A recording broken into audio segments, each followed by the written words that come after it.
sister ko si Mar Cindy. Okay. Yes.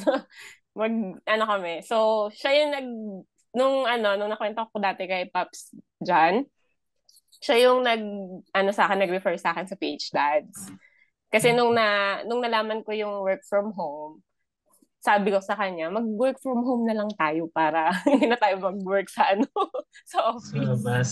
Tapos sabi ko sa kanya, tapos siya yung naghanap siya, parang naengganyo din siya sa work from home, naghanap siya ng kasalihan namin. Siya yung sa akin na mag-enroll tayo sa PH Dads. Maganda doon, ganto ganyan. Tapos yun, nag-enroll kami.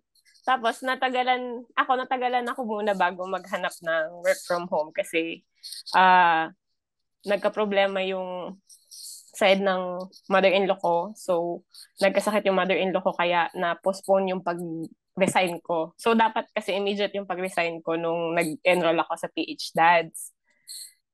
Natagalan kasi nga due to financial problems na din, kailangan ng financial na magsusupport dun sa mother-in-law kaya hindi muna ako nag-resign. Nag-aral muna. Tapos, actually, hindi ko nga natapos yung course eh. Hanggang lang ako. Hanggang kay Popstar lang ako noon. Hindi pa ako Mm. nakapasa. Hindi pa ako nakapasa. Tapos yun, natigil na yun doon. Tapos, yun, nung nag-resign ako, naghanap ako ng work from home na luckily naman, after 5 months, nakahanap naman. Tapos after ilang months ulit, nakahanap ng second client. Nice.